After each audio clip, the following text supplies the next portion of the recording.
எங்கே 2 பேர் அல்லது 3 பேர் என் நாமத்தினால் கூடுகிறீர்களோ அங்கே அவர்கள் நடுவில் நான் இருக்கிறேன் என்று இயேசு வாக்கு கொடுத்திருக்கிறார். அவர் இங்குதான் உலாவிக் கொண்டிருக்கிறார் என்றால் அவர் வாக்கு மாறாத தேவன். இயேசுவின் நாமத்தில் கூடி வந்து இயேசுவை துதித்து தான் நாம் பாடல்களை பாடினோம். ஆகவே ஆண்டவர் வாக்கு கொடுத்தபடி இந்த இடத்திலே அவர் பிரசன்னமாயிருக்கிறார்.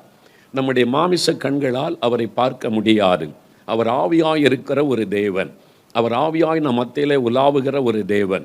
அதனால் நம்முடைய மனுஷிக மாம்ச கண்களால் அவருடைய உருவத்தை பார்க்க முடியாது.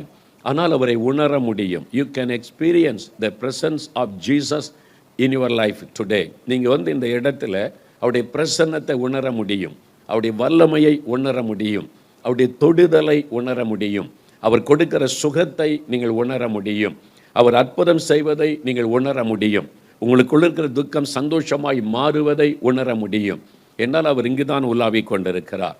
இயேசு எங்கே இருக்கிறாரோ அங்கே அற்புதம் நடைபெறும். இன்றைக்கு உங்களுக்கு ஒரு அற்புதம் தேவை. உங்களுடைய வியாதியிலிருந்து சுகம் பெற உங்களுக்கு ஒரு அற்புதம் தேவை. உங்களுடைய பிரச்சனையிலிருந்து விடுதலை பெற உங்களுக்கு ஒரு அற்புதம் தேவை. உங்களுடைய தேவைகள் சந்திக்கப்பட உங்களுக்கு ஒரு அற்புதம் தேவை. சில பாவ பழக்கத்திலிருந்து விடுதலை பெற உங்களுக்கு ஒரு அற்புதம் தேவை. ஏதோ ஒரு அற்புதம் உங்களுக்கு தேவை. அந்த காரியத்தில் ஆண்டவர் அற்புதம் செய்வார் என்று நீங்கள் விசுவாசிக்கணும். நீங்கள் விசுவாசத்தோடு இயேசுவிடத்தில் வரும்போது தான் அற்புதங்களை காண முடியும். ஏதோ நடக்கிறது, ஏதோ பேசுகிறார், ஏதோ ஒரு ஊழியக்காரர் ஜெபிக்கிறார், என்ன நடக்கிறது பார்க்கலாம் என்றால் மற்றவர்களுக்கு அற்புதம் நடக்கும், நீங்கள் பார்த்து கொண்டிருப்பீர்கள். எனக்கு இன்றைக்கு ஒரு அற்புதம் நடக்கணும், இன்றைக்கு இயேசு என்னை தொட வேண்டும், இன்றைக்கு எனக்கு இந்த காரியத்தில் ஒரு விடுதலை வேண்டும், இந்த காரியத்தில் ஒரு சுகம் வேண்டும், இந்த காரியத்தில் ஆண்டவர் எனக்கு ஒரு அற்புதம் செய்ய வேண்டும் என்று விசுவாசித்து நீங்கள் இயேசுவின் நாமத்தில் கூப்பிட்டால் கேட்டால் அற்புதங்களை நீங்கள் பெற்றுக்கொள்ள முடியும். நான் உங்களைப் போல பாடுள்ள சாதாரண மனிதன், இயேசுவை அறிவிக்கிற ஒரு ஊழியக்காரன், அவ்வளவுதான். நான் உங்களுக்கு அற்புதம் செய்ய முடியாது, நான் உங்களை சுகமாக்க முடியாது, நான் உங்களுக்கு விடுதலை கொடுக்க முடியாது. ஒரு சின்ன தலைவலியை கூட என்னால் குணமாக்க முடியாது. அதனால் என்ன நோக்கி பார்த்து நீங்கள் அற்புதத்தை பெற முடியாது. ஆனால் நான் சொல்லுகிற இயேசு அற்புதங்களை செய்கிறவர், நான் சொல்லுகிற இயேசு விடுதலை கொடுக்கிறவர். அதனால் நீங்கள் அதை கவனிக்க வேண்டும். இயேசுவை குறித்து சொல்லப்படுகிற காரியங்களை, வேத வசனங்களை கவனித்து இயேசுவை விசுவாசித்து நீங்கள் ஜெபித்தால் இந்த இடத்துல நீங்கள் அற்புதங்களை பெற்றுக்கொள்ள முடியும், விடுதலையை நீங்கள் பெற்றுக்கொள்ள முடியும். அதனால் முதலாவது உங்களுடைய இருதயத்தில் விசுவாசிக்க வேண்டும். எனக்கு இன்றைக்கு இயேசு ஒரு அற்புதம் செய்வார், நான் அவருடைய பிரசன்னத்தில் வந்திருக்கிறேன், அவருடைய பாதபடியில் வந்திருக்கிறேன், அவருடைய வார்த்தையை கேட்க வந்திருக்கிறேன். ஆகவே இன்றைக்கு இயேசு எனக்கு ஒரு அற்புதம் செய்வார், என்னை சுகமாக்குவார், எனக்கு ஒரு விடுதலை தருவார் என்று முதலாவது விசுவாசிக்க வேண்டும். சிலர் என்னிடத்தில் ஜெபிக்க வரும்போது சொல்லுவாங்க, கிறிஸ்தவர் அல்லாத குடும்பங்கள் கூட வருவாங்க, இயேசு சுகமெடுப்பா நீ விசுவாசிக்கிறீங்களா அப்படின்னு கேட்டால், ஐயா இயேசு சுகமாக்கின்றா அவரே நாங்கள் நம்புகிறோங்க என்பதாய் சொல்லுவார்கள். நான் சொல்லுவேன், சுகமான பிறகு நம்ப வேண்டிய அவசியம் இல்லை. சுகம் பெறுவதற்கு தான் முதலாவது விசுவாசிக்கணும். முதலாவது விசுவாசம், அப்புறம் தான் அற்புதம் நடைபெறும். அற்புதம் நடந்துட்டு அவர் விசுவாசிக்கிறேன் என்பதல்ல. First you have to believe. முதலாவது நீங்கள் விசுவாசிக்கணும், அப்போ தான் அற்புதத்தை பெற்றுக்கொள்ள முடியும். விசுவாசம் உள்ளவர்களாய் நீங்கள் ஜெபத்தில் எதை கேட்பீர்களோ அதை பெற்றுக்கொள்வீர்கள் என்று வேதம் சொல்லுகிறார். இயேசு தன்னை தேடி வந்த எல்லாரிடத்தில் சொன்ன விஷயம், இதை செய்ய என்னிடத்தில் வல்லமை உண்டென்று நீங்கள் விசுவாசிக்கிறீர்களா? விசுவாசிக்கிறோன்னு சொன்ன பிறகுதான் அற்புதம் நடைபெற்றது. நீ விசுவாசித்தால் தேவனுடைய மகிமையை காண்பாய். நீ விசுவாசிக்கிறாயா? ஆண்டவர் விசுவாசத்தை தான் எதிர்பார்க்கிறார். உங்களுடைய இருதயத்தில் நீங்கள் அவரை விசுவாசிக்கணும். அதற்கு தான் வசனங்கள் உங்களுக்கு சொல்லப்படுகிறது, அனுபவங்கள் சொல்லப்படுகிறது. நீங்கள் உங்கள் இருதயத்தில் இயேசுவை விசுவாசித்து எனக்கு இன்றைக்கு ஆண்டவர் அற்புதம் செய்வார் என்று இயேசுவின் நாமத்தில் ஜெபிக்க வேண்டும். ஜெப நேரத்தில் நீங்கள் இயேசுவின் நாமத்தை சொல்லி கூப்பிட வேண்டும். அப்போ ஆண்டவருடைய தொடுதலை உணரலாம், சுகமாவதை உணரலாம், விடுதலை பெறுவதை நீங்கள் உணரலாம். அவர் அற்புதம் செய்வார் என்பதற்கு, அவர் இன்றைக்கும் அற்புதம் செய்கிறார் என்பதற்கு என்ன ஒரு காரியம் இருக்கிறது, என்ன ஒரு அடையாளம் இருக்கிறது என்று சொன்னால், நானே உங்கள் மத்தியிலே சாட்சியாக இருக்கிறேன். எனக்கு ஆண்டவர் அற்புதம் செய்ததுனால தான் நான் இன்றைக்கு உயிரோடு உங்கள் மத்தியில் நின்று கொண்டிருக்கிறேன். நான் ஒரு கிறிஸ்துவ குடும்பத்தை சார்ந்தவன் அல்ல. தூத்துக்குடி மாவட்டத்தில் 4 மாவட்ட கிராமத்தில் பக்தி உள்ள குடும்பத்தில் பிறந்து வளர்ந்தவன். எங்கள் வீட்டில் சாமி வீடு, கோயில் வீடு என்று தனியாக ஒரு ரூமே இருக்கும். சாமி கும்பிடுவதற்காக பல படங்கள் வைக்கப்பட்டிருக்கும், குத்து விளக்கு வைக்கப்பட்டிருக்கும். தினம் 2 வேளை தவறாமல் சாமி கும்பிடுகிற, தெய்வ வணக்கம் செய்கிற பழக்கமுடைய ஒரு குடும்பத்தை சார்ந்தவன்.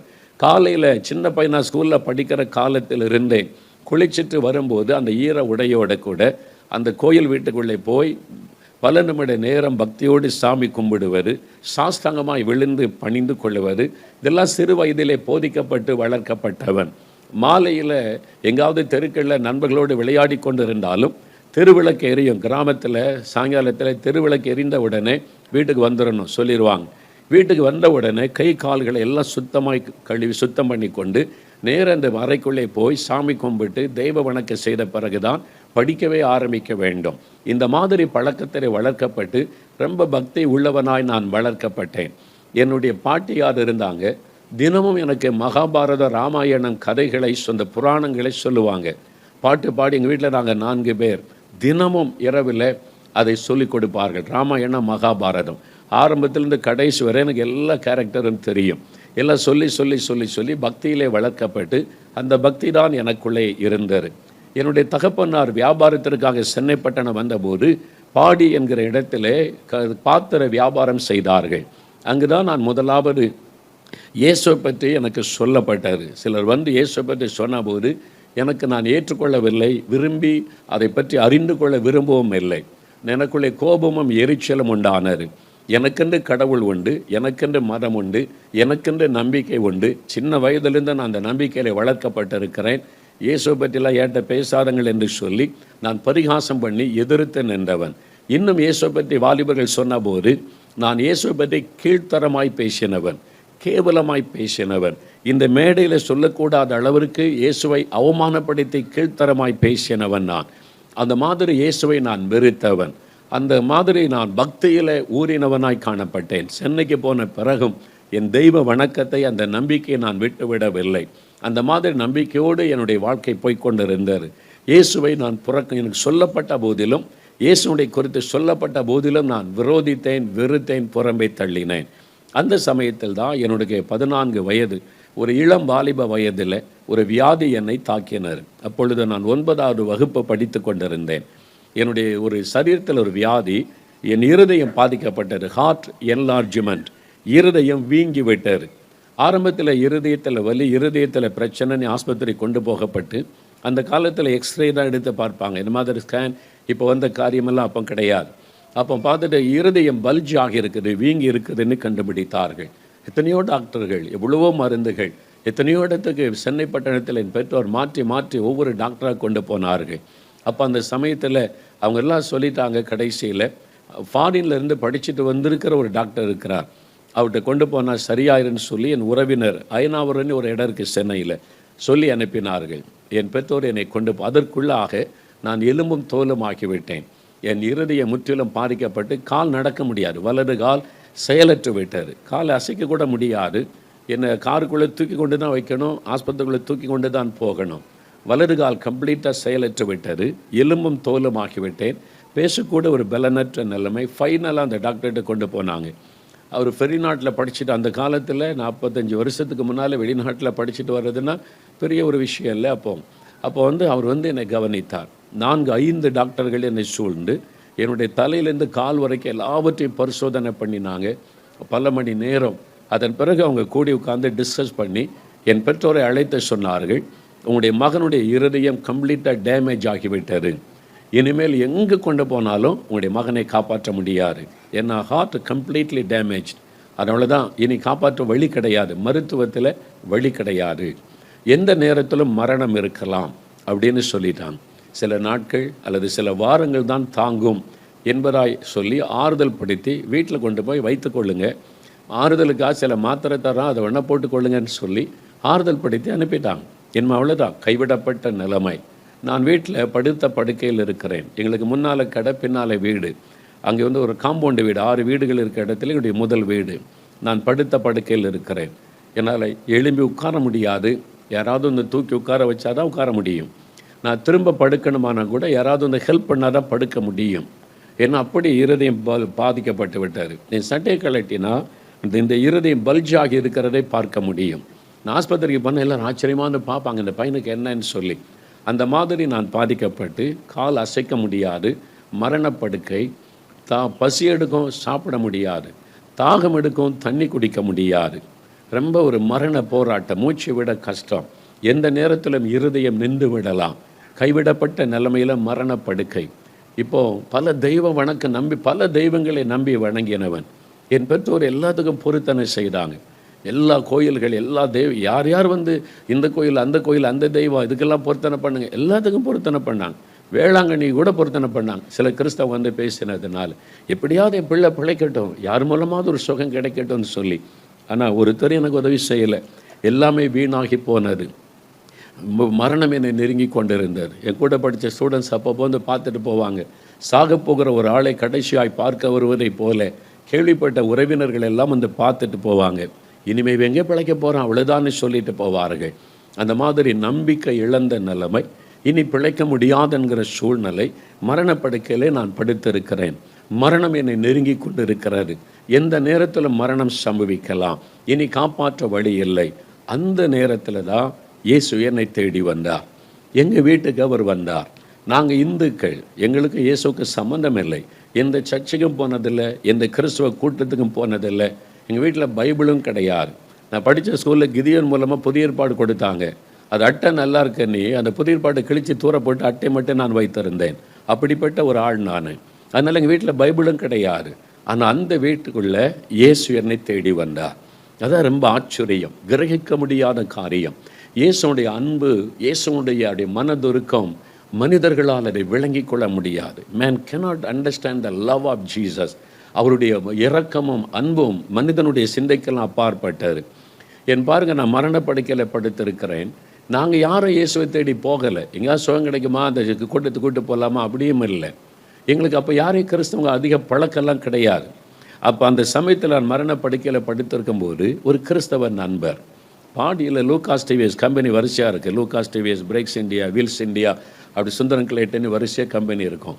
அதில் ஒரு வேலை செய்கிற ஒரு சகோதரர் சாமுவேல் என்பது அவனுடைய பெயர். அப்போ அவங்களுக்கு திருமணமாகல ஒரு வாலிபன். அவங்க ஒரு கிறிஸ்தவர். அவங்க வந்து எங்களுடைய வியாபாரத்தில் எங்கள் பழகினவர்கள். எங்கள் அப்பா கிட்ட கடைக்கு வரும்போது அவளுக்கு திருநெல்வேலி, நாங்களும் திருநெல்வேலின்றதுனால எங்கள் அப்பா கூட பேசி சும்மா ஃப்ரெண்ட்ஷிப்பாக பழகினவர்கள். நான் வியாதிப்பட்டிருப்பதை கேள்விப்பட்டு என்னை பார்க்க வீட்டுக்கு வந்தார்கள். மகனுக்கு சுகம் இல்லையாமல் பார்த்துட்டு போக வந்தேன் என்று. எனக்கு நல்ல ஞாபகம் இருக்குது. என்னுடைய தாயார் அந்த வாசற்படியில் உட்கார்ந்து அழுது கொண்டு இருந்தாங்க. ஏன்னா எந்த நேரத்தில் மரணம் சம்பவிக்கலாம். எங்கள் வீடு ஒரு மரண வீடு போல் இருந்தது. சந்தோஷமே இல்லை. சில மாதங்களாக 4-5 மாதங்கள் கடந்து விட்டார். வீட்டில் சந்தோஷம் இல்லை, சிரிப்பு இல்லை, ஒரு மகிழ்ச்சி இல்லை. மரண வீடு போல் மாறிவிட்டார். எந்த நேரத்தில் மரணம் சம்பவிக்கலாம். யோசித்து பாருங்கள், இப்படிப்பட்ட ஒரு பரிதாபமான நிலைமையில் என் குடும்பம் தத்தளித்து கொண்டிருந்தார்.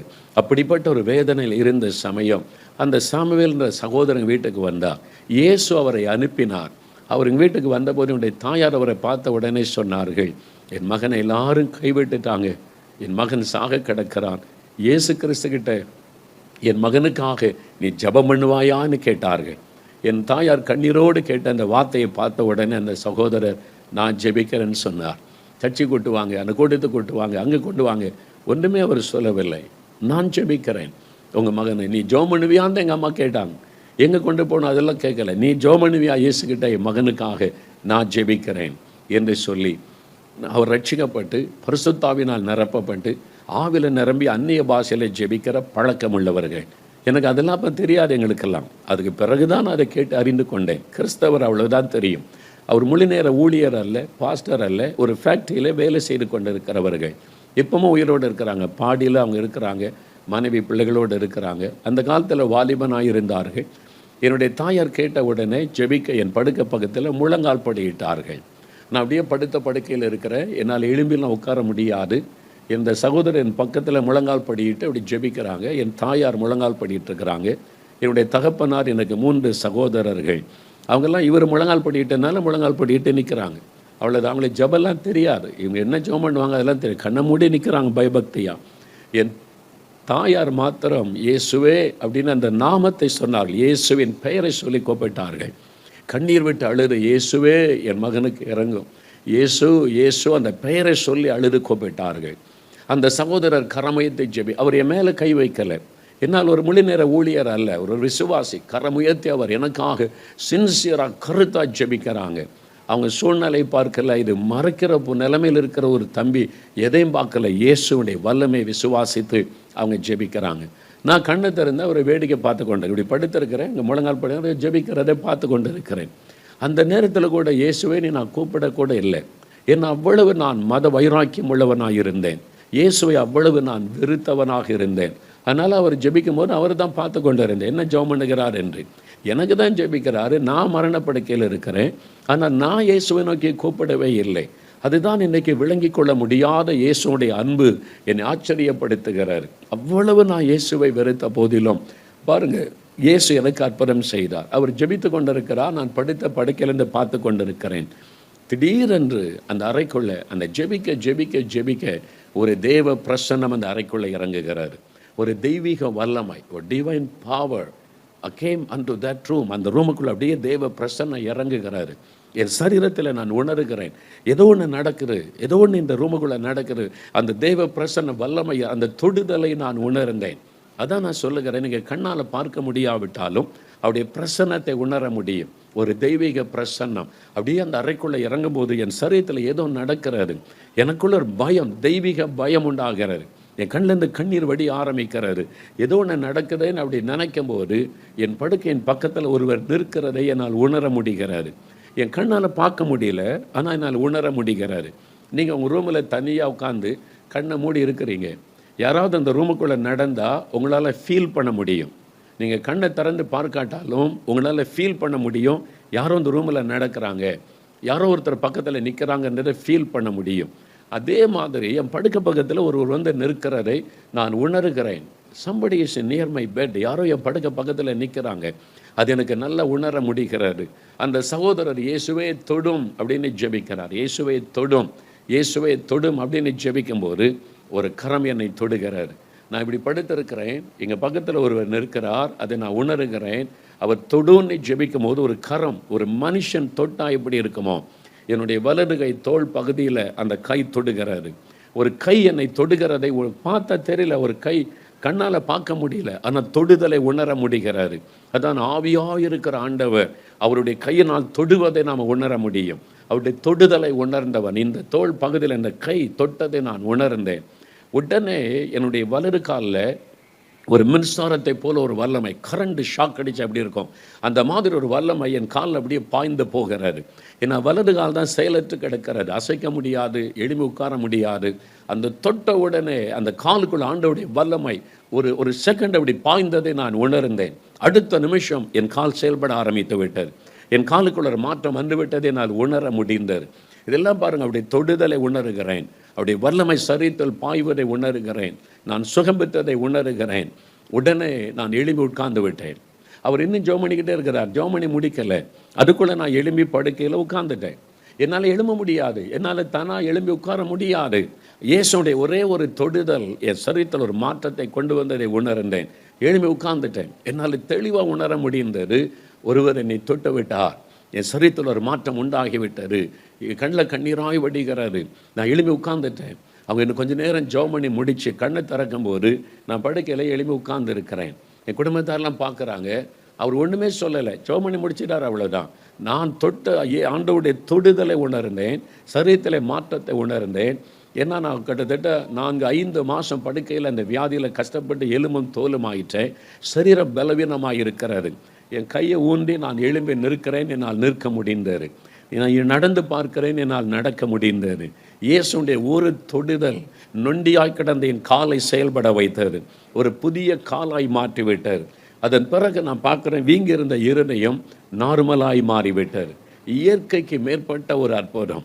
இது சூப்பர் நேச்சுரல் மிராக்கிள். அதாவது இருதயம் பல்ஜாக இருக்குது, நார்மலாயிற்று. இருதயம் நார்மலாய் மாறிவிட்டார். செயலத்துக்கு போன கால் செயல்பட ஆரம்பித்து விட்டார். இப்போ நான் நடக்கிறேன், குடும்பத்தார் பார்க்குறாங்க, அவங்களுக்கு ஆச்சரியம். இயேசு என்னை குணமாக்கி விட்டதை உணர்கிறேன். அப்போ தான் நான் முதல் விசுவாசித்தேன், Jesus Christ is the only living God. இயேசு ஒருவர் தான் மெய்யான ஜீவனுள்ள தேவன். ஏனென்றால் நான் எத்தனையோ தெய்வங்களை பக்தியோடு வணங்கினவன், சாஷ்டாங்கமாய் விழுந்து வணங்கினவன், எத்தனையோ தெய்வங்களை தேடி தேடி போய் தியாகத்தோடு கூட நமஸ்கரித்தவன். ஆனால் யாருமே செய்ய முடியாததை, நான் யாரை வெறுத்தேனோ, யார் கடவுளே இல்லைன்னு சொல்லி வாதாடி பரிகாசம் பண்ணினேனோ, அவர் என் வீட்டுக்குள்ளே வந்து ஒரே ஒரு தொடுதல்ல அப்படின்ற நேரத்துக்குள்ளே என்னை குணமாக்கி விட்டாரே. இந்த மாதிரி இந்த உலகத்தில் வேறு எந்த தெய்வம் என்று இருக்கிறது? வேறு யார் இந்த மாதிரி ஒரு அற்புதத்தை செய்திருக்கிறார்கள்? நான் கேள்விப்பட்டது இல்லை. புராணங்களில் அது நடந்தது இது நடந்தது என்று கதைகளால் சொல்லி கேள்விப்பட்டேனே ஒழிய, என்னுடைய வாழ்க்கையில் இது மாதிரி இயற்கைக்கு மேற்பட்ட ஒரு காரியம் நடந்தது என்று ஒருவரும் சொல்லி கேள்விப்பட்டதில்லை. ஆனால் இப்போ இயேசு எனக்கு செய்து விட்டார். நான் அதை அனுபவித்திருக்கிறேன். பாருங்க, இத்தனை வருஷம் என் 14 வயசில் அற்புதம் நடந்தார். இன்றைக்கு 50 வருடம் கடந்து விட்டது. இந்த இருதயம் நேர்த்தியாய் ஓடிக்கொண்டிருக்கிறாரு. இதில் ஒரு பிரச்சனை, இயேசுடைய ஒரு தொடுதல் ஒரு புது இருதயத்தை எனக்கு கொடுத்து விட்டார். இன்றைக்கு வரைக்கும் ஒரு பிரச்சனையில் இந்த இருதயத்தில் எல்லாம் 100% பெர்ஃபெக்டாக ஓடுகிறார். இயேசுடைய ஒரே ஒரு டச், அவ்வளோதான். டாக்டர் சொன்னது இந்த இருதயம் முற்றிலும் பாதிக்கப்பட்டு போய் விட்டார், இனி அவ்வளவுதான் என்று. ஆனால் இயேசுடைய ஒரு தொடுதல் புது இருதயத்தை எனக்கு தந்து விட்டார். வலது காலுக்கும் இடது காலுக்கு சின்ன ஒரு வித்தியாசம் கூட இல்லாதபடி இயேசு என்னை குணமாக்கி விட்டார். அதன் பிறகு அந்த வியாதிக்காக எந்த டாக்டரிடத்தில் என் பெற்றோர் என்னை கொண்டு போகவில்லை. இயேசு கிறிஸ்து கொடுத்த சுகம். அவர் இன்றைக்கும் அற்புதம் செய்கிறார் என்பதற்கு நான் சாட்சியாக இருக்கிறேன். எனக்கு அவர் செய்திருக்கிறார். ஆகவே தான் நான் சொல்லுகிறேன், உங்களுக்கும் அவர் செய்வார். அவரை நம்பாத என்னை தேடி எங்கள் வீட்டுக்குள்ளே வந்து எனக்கு அற்புதம் செய்தாரே. இவங்கெல்லாம் இந்துக்கள், அங்கே படம் குத்து விளக்கெல்லாம் வச்சுருக்கிறாங்க. இந்த வீட்டுக்குள்ளே நான் வரமாட்டேன்னு இந்த இயேசு வெளியிலே நிற்கவில்லை. அந்த வீட்டுக்குள்ளே இயேசு வந்தார். எங்கே படங்களும் குத்து விளக்கம் வைக்கப்பட்டிருந்ததோ அதே வீட்டுக்குள்ளே இயேசு வந்து என்னை தொட்டு குணமாக்கி, நான் தானப்பா மெய்யான தேவன் என்பதை எனக்கு விளங்க பண்ணினார். அதே இயேசு இந்த இடத்திலே உலாவிக் கொண்டிருக்கிறார். நீங்கள் யாராகவும் இருக்கலாம், எந்த மதத்தை சார்ந்தவளாகவும் இருக்கலாம், ஆனால் இயேசு உங்களை நேசிக்கிறார். இயேசுவை நீங்கள் நம்பாதவர்களாக கூட இருக்கலாம்.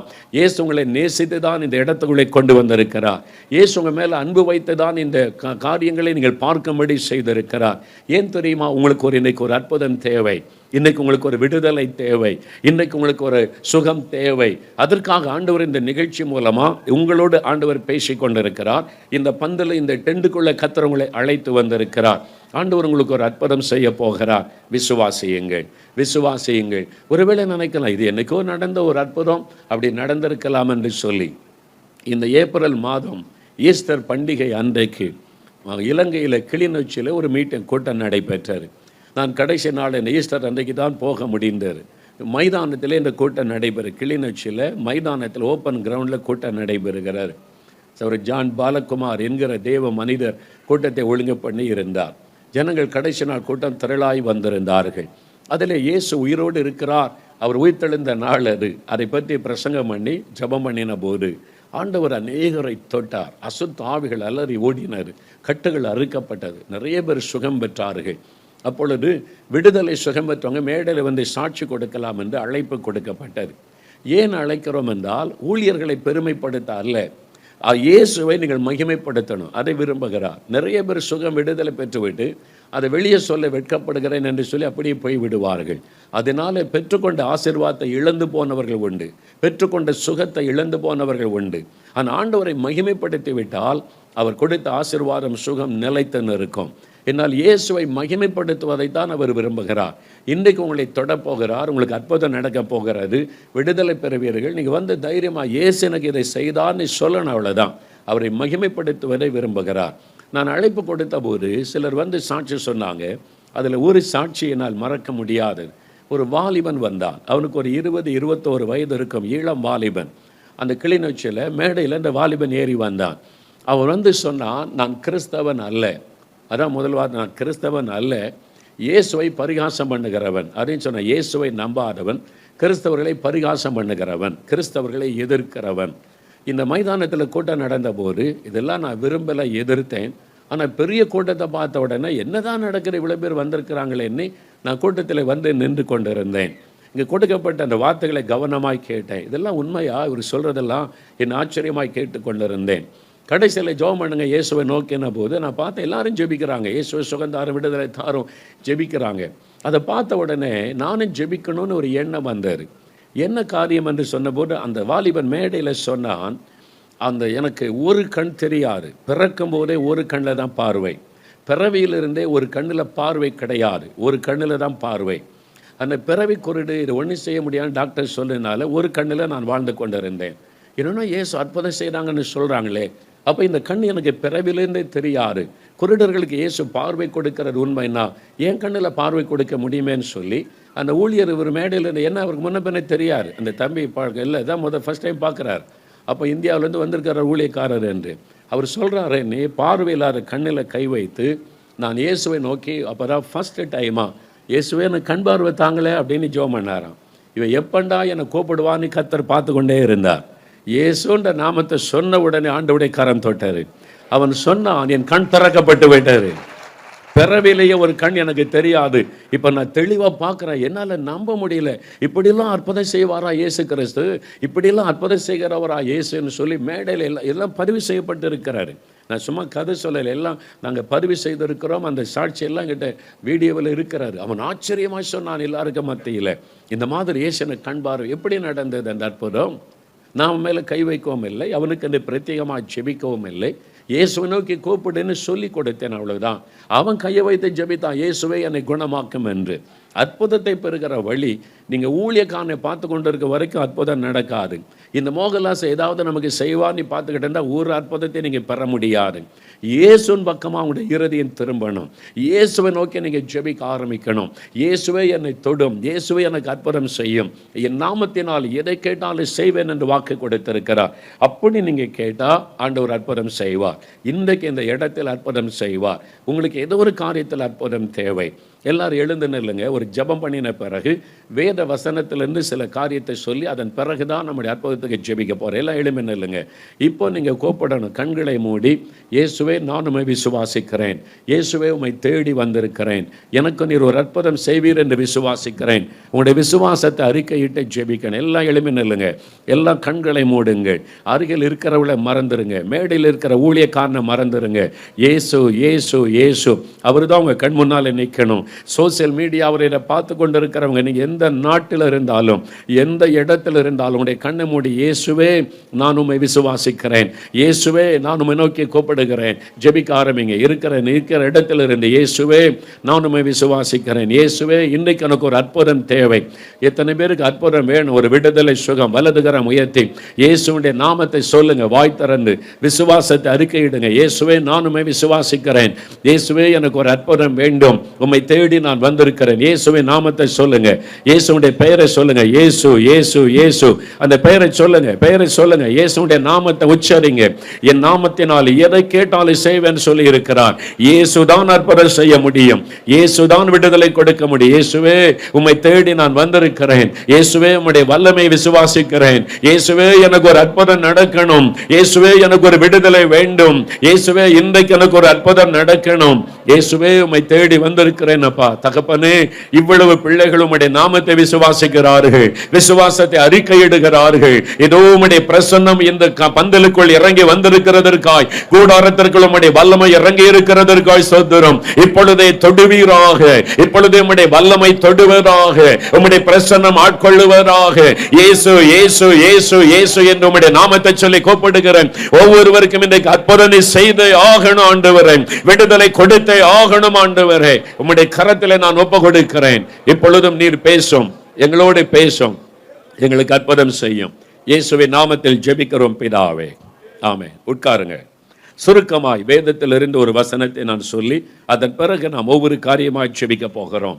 பரிசுத்த யோவான் எழுதின சுவிசேஷம் 8ஆம் அதிகாரம் 36வது வசனம். யோவான் 8ஆம் அதிகாரம் 36வது வசனம். ஆகையால் குமாரன் உங்களை விடுதலையாக்கினால் மெய்யாகவே விடுதலையாவீர்கள். நான் இன்றைக்கி என்ன வசனம் உங்களுக்கு சொல்லி ஜெபிக்கணும் ஆண்டவரே என்று சொல்லி நான் இங்கே வந்ததிலிருந்தே ஜெபித்து கொண்டிருக்கிறேன் இந்த 3 நாட்களுக்காக. அப்போ ஆண்டவர் நான் ஜெபித்த போது இன்றைக்கு நான் நேற்றுக்கு என்ன பேசணும், இன்றைக்கு என்ன வார்த்தை சொல்லணும்னு ஆண்டவர் பேசினார். அதை ஆண்டவர் நேற்றுக்கே எனக்கு சொல்லிட்டார். இந்த வசனத்தை வைத்து நீ அவங்களோட பேசி அவங்களுடைய விடுதலைக்காக ஜெபிக்கணும்னு கர்த்தர் சொன்னார். இங்கே வந்து பார்த்தா அதே வசனத்தை தான் எழுதி வச்சிருக்கிறாங்க. ஆண்டவர் எவ்வளோ உண்மை உள்ளவர். அல்லேலூயா. இந்த வசனத்தை நேற்றைக்கு ஆண்டவர் எனக்கு சொல்லி இந்த வசனத்தை வைத்துடா இந்த மக்களோடு நீ பேசி அவருடைய விடுதலைக்காக ஜெபிக்கணும்னு சொன்னார். அந்த வசனம் சொல்லுகிறாரு, இயேசு கிறிஸ்து உங்களை விடுதலை ஆக்கினால் மெய்யாகவே விடுதலை ஆவீர்கள். If the son sets you free you shall be free indeed. இயேசு உங்களை விடுதலை ஆக்கினால் மெய்யாகவே விடுதலை ஆவீர்கள். ஆண்டவர் உங்களுக்கு ஒரு வாக்கு கொடுக்கிறார், you shall be free indeed. மெய்யாகவே நீங்கள் விடுதலை ஆவீர்கள், மெய்யாகவே விடுதலை ஆவீர்கள். உங்களை பார்த்து ஆண்டவர் சொல்லுகிறார், என் மகனே, என் மகளே, நீ என்னை தேடி வந்திருக்கிறாய் அல்லவா, இன்றைக்கு மெய்யான விடுதலை பெற்றுக்கொள்ளுவாய். ஏதோ ஒரு காரியத்தில் உங்களுக்கு விடுதலை தேவை. அது பாவத்தில் இருந்திருக்கலாம், வியாதியில் இருந்திருக்கலாம், பயத்தில் இருந்திருக்கலாம், கடன் பிரச்சனையிலிருந்து விடுதலை தேவையாக இருக்கலாம். ஏதோ ஒரு போராட்டம், ஏதோ ஒரு கஷ்டம், ஏதோ ஒரு காரியத்தில் உங்களுக்கு ஒரு விடுதலை தேவை. ஆண்டவர் சொல்லுகிறார், நீங்கள் மெய்யாகவே விடுதலை ஆவீர்கள் என்று கர்த்தர் உங்களுக்கு வாக்கு கொடுக்கிறார். இந்த உலகத்தில் 2 விதமான வல்லமைகள் கிரியை செய்கிறார். நீங்கள் அதை அறிந்து கொள்ளணும். ஒன்று சாத்தானுடைய வல்லமை. உலக தோற்றம் முதலே பொல்லாத இந்த பிசாசானவன் தேவதூதனாய் இருந்து தள்ளப்பட்டு சாத்தானாய் மாறி போனவன். ஆண்டவர் என்ன செய்தாலும் அதற்கு ஆப்போசிட்டாய் செயல்படுகிறவன் இந்த சாத்தான். மெய்யான தெய்வத்தை ஆண்டவர் வெளிப்படுத்தினால் அவன் பொய்யான தெய்வத்தை காண்பித்து மக்களை ஏமாற்றுவான். எல்லாத்திலுமே அவன் பொய்யன், பொய்க்கு பிதாவாய் இருக்கிறவன், பொய்யான செய்திகளை பரப்புகிறவன், பொய்யான தெய்வங்களை உருவாக்குகிறவன், பொய்யான மார்க்கங்களை உருவாக்குகிறவன். வேதம் தெளிவாய் அதை குறித்து சொல்லுகிறது.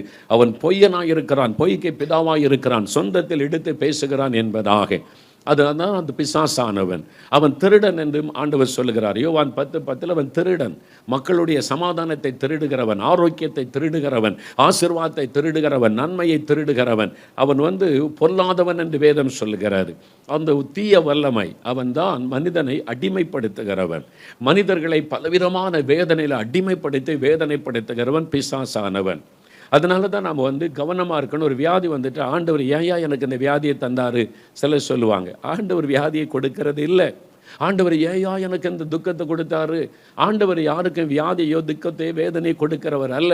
இயேசு கொஞ்சம் கேன்சர் வியாதி வச்சுக்க, இன்னொன்று ஆஸ்துமா வியாதி வச்சுக்க, யாருக்காவது அப்படி கொடுக்குறாரா? இல்லை. நீங்கள் தவறாக சொல்லாதுங்க. உங்களுடைய தவறான வார்த்தை உங்களுடைய வாழ்க்கையில் சாபத்தை கொண்டு வந்து விடும். இயேசு நன்மை மாத்திரம் செய்கிறவர்.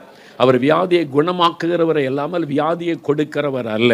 அதனால் பிசாசு தான் எல்லாவற்றிற்கு பின்னால் இருக்கிறவன். அவன் மனிதர்களுக்கு வேதனை கொடுத்து அடிமைப்படுத்துகிறவன் என்று வேதம் சொல்லுகிறாரு. அவனும் மறைவாயிருந்து செயல்படுகிறவன், தன்னை தெய்வமாய் காண்பித்துக் கொள்ளுகிறவன், தன்னை வல்லமை உள்ளவனை போல காண்பித்துக் கொள்ளுகிறவன், மனிதர்களை அடிமைப்படுத்த தந்திரமான பல காரியங்களை கையாளுகிறவன்.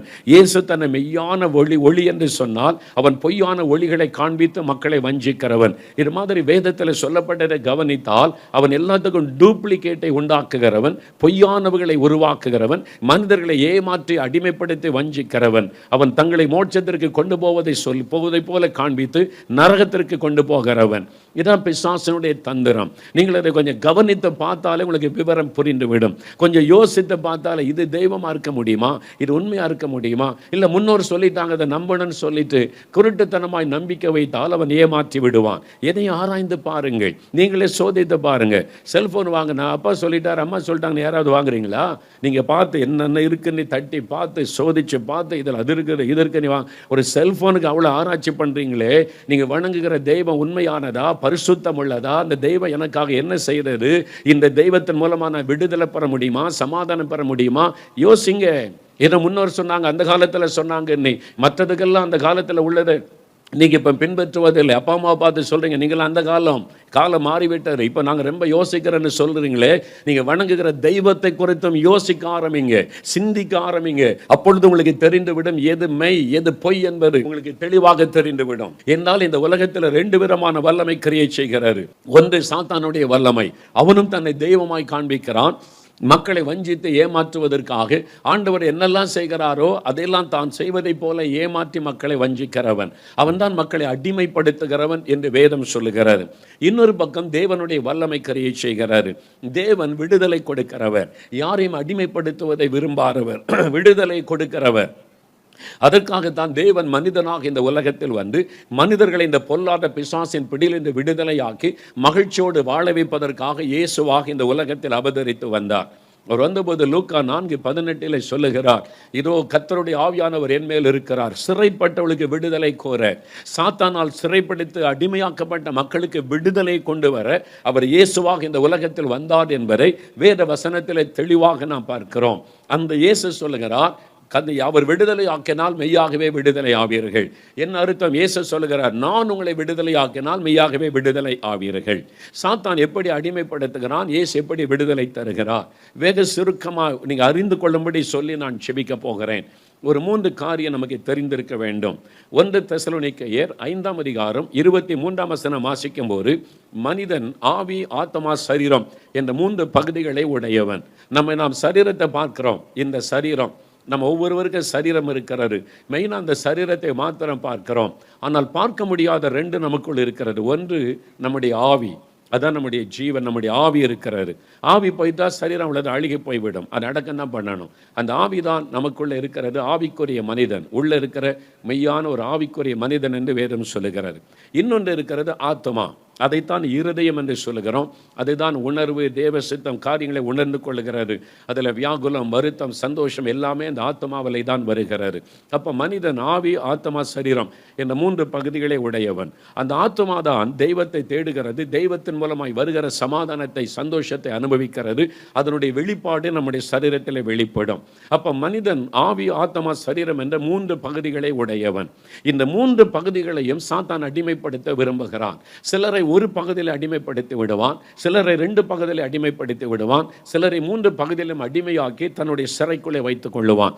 இது சாத்தானுடைய தந்திரம்.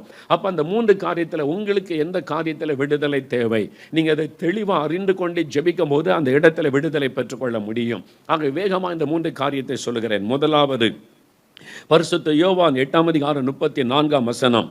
இயேசு ஒரு காரியத்தை சொல்லுகிறார் பாருங்கள். பாவம் செய்கிறவன் எவனும் பாவத்திற்கு அடிமையாயிருக்கிறான். பாவம் ஒரு மனிதனுடைய ஆத்மாவை கரைப்படுத்தி ஒரு மனிதனுடைய ஆத்மாவை அடிமைத்தனத்துக்குள் கொண்டு வந்து விடுகிறார். சாத்தான் முதலாவது ஒரு மனிதனை அடிமைப்படுத்துகிற காரியம், ஒரு மனிதனை பாவத்துக்குள் ஆக்கிவிட்டால் அவனுடைய ஆத்மா மரித்து விடும், அவனுடைய ஆத்மா கரைப்பட்டு விடும். அவன் தேவனோடு தொடர்பு கொள்ள முடியாது, தேவனோடு ஐக்கியப்பட முடியாது, மெய்யான சமாதானத்தை பெற முடியாது. அவனை பாவத்துக்குள்ளே அடிமையாக்கி அவனை வேதனைப்படுத்துவது சாத்தானுடைய முதலாவது திட்டம். அதனால தான் ஆதாமும் ஏவாளும் தேவனுடைய சாயலில் சந்தோஷமாக ஜீவ ஆத்மா, அவனுடைய ஆத்மா உயிர் பெற்று இருந்தது, மகிழ்ச்சியாக இருந்தாங்க, தேவனோடு பேசினாங்க, தேவனோடு நடந்தார்கள். சாத்தான் அதை பார்க்கிறான், பொறாமையினால் எழும்புகிறான். இந்த மனிதர்களை வேதனைப்படுத்தணும்னு சொல்லி பாவம் செய்ய வைத்து அவளை கீழ்ப்படியாமைகளை கொண்டு போய் அவருடைய ஆத்மா மரித்து விட்டது. இப்போ தேவனோடு தொடர்பு கொள்ள முடியல, பேச முடியலை, சந்தோஷத்தை இழந்து விட்டார்கள். அப்போ பாவத்தின் சம்பளம் மரணம் என்பது சரீர மரணம் அல்ல, ஆத்ம மரணம். அந்த ஆத்மா மரித்து விட்டால் அந்த ஆத்மாவில் தேவனை நம்ம தரிசிக்க முடியாது, பேச முடியாது. அதனால நம்முடைய சந்தோஷம், சமாதானம் எல்லாம் இழந்து போய்விடும். இதுதான் சாத்தானுடைய தந்திரமான ஒரு காரியம். அதை நீங்கள் முதலாவது அறிந்து கொள்ளணும். இன்றைக்கி ஏதோ ஒரு பாவ பழக்கத்தில் சாத்தான் உங்களை அடிமைப்படுத்தி வைத்திருக்கலாம். ஒரு முறை மதுபானத்து பழக்கம் உள்ள ஒரு சகோதரரை சந்தித்தேன். ஐயா, எனக்கு ஒரு விடுதலை வேணும், ஜெபம் பண்ணுங்கன்னு சொன்னார். நான் சொன்னேன், நீங்கள் குடிக்கிற தப்புன்னு தெரியுது, இது பாவம்னு தெரியுது, விட்டுற வேண்டியதானே அப்படின்னு கேட்டால், விடணும்னு நான் விரும்புகிறேன் ஐயா. காலையில் எழும்பும்போது கூட ஐயோ நான் தப்பு பண்ணிட்டேனே, ராத்திரி குடிச்சிட்டேனே, இன்னும் குடிக்கக்கூடாது, குடித்தா என் சரீரம் பாதிக்கப்படுது, என் மனைவி பிள்ளைகள் பாதிக்கப்படுறாங்க, எல்லாருக்கும் வருத்தம், அதனால நான் குடிக்கக்கூடாது, ஆண்டவரே எனக்கு உதவி செய்யுங்கப்பா அப்படின்னு நான் ஜெபிக்கிறேன். வேலைக்கு போகும்போது டெய்லி காலையில் தான் தீர்மானம், இனி குடிக்கக்கூடாது. வேலைக்கு போகிறேன், வேலைக்கு போயிட்டு வரும்போது வரைக்கும் எனக்கு ஒன்றும் இல்லை. வேலை முடிச்சுட்டு வீட்டுக்கு வரும்போது சாயங்காலத்தில் அந்த நேரம் வீட்டுக்கு கூட வந்துடுவேன். அந்த குறிப்பிட்ட டைம் வந்த உடனே எனக்குள்ள ஒரு ஏவுதல் வருது, எனக்குள்ள ஒரு தாகம், குடிக்கணுன்ற தாகம் உண்டாகுது, எனக்குள்ள இந்த ஏதோ ஒரு வல்லமை என்னை தூண்டுது. சாரை கடைக்கு போ, மதுபான கடைக்கு போ, குடி, என்னால் இருக்க முடியல, என்னென்னவோ முயற்சி பண்ணி பார்த்தாலும் முடியலை, என்னை அறியாமல் நான் தள்ளப்பட்டு, ஒரு சக்தியினால் தள்ளப்பட்டு நான் போய் குடிச்சாதான் அப்புறம் நிம்மதியாக இருக்க முடியும். இல்லாட்ட எனக்கு எரிச்சலும் கோபமாக வருது, ஒரு மாதிரி நான் அன்கம்ஃபர்டபுளாக இருக்கிறேன், ஏதோ ஒரு வல்லமை தாங்க என்னை அப்படி பண்ணுது என்பதாய் சொன்னார். இதைத்தான் இயேசு சொன்னார். பாவம் செய்கிறவன் பாவத்துக்கு அடிமையாக இருக்கிறான். ஒரு பாவம் மனிதனை அடிமையாக்கி விடுகிறது. ஆரம்பத்தில் விளையாட்டாக தெரியும், மதுபான பழக்கம், விபச்சாரம், வேசித்தனம், அசுத்தம், சூதாடுகிற பழக்கம், ஏதோ ஒரு பாவ காரியம் ஆரம்பத்தில் உங்களுக்கு விளையாட்டாக தெரியும். பரவாயில்ல, நம்ம வேண்டாம், அப்புறம் இப்போ விட்டுடலான்னு தோணும். ஆனால் விட முடியாது. நீங்கள் விட நினைக்கும் போது அது உங்களை பிடித்து கொள்ளும்.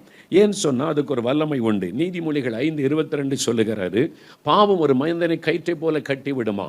வசனம் சொல்லுகிறது, பாவம் ஒரு மனிதனை கயிற்றை போல கட்டி அவனை அடிமையாக்கி விடுகிறது. காரணம் என்ன தெரியுமா? 1 யோவான் 3 அதிகாரம் 8 வசனத்தில் வசனம் சொல்லுகிறாரு, பாவம் செய்கிறவன் பிசாசினால் உண்டாயிருக்கிறான். அதாவது பாவம் பிசாசினால் வருகிறது. ஒவ்வொரு பாவத்துக்கு பின்னாலும் பிசாசினுடைய வல்லமை மறைந்திருந்து செயல்படுகிறது. ஒரு மனிதன் மதுபானம் குடிக்கிறான் என்றால் குடிவெறியின் ஆவி அவனை குடிக்க வைத்து அவனை அடிமையாக்கி விடுகிறாரு. அவனுடைய வாழ்க்கை அதை அழித்து விடுகிறது. அவனுடைய சமாதானத்தை கெடுத்து விடுகிறது.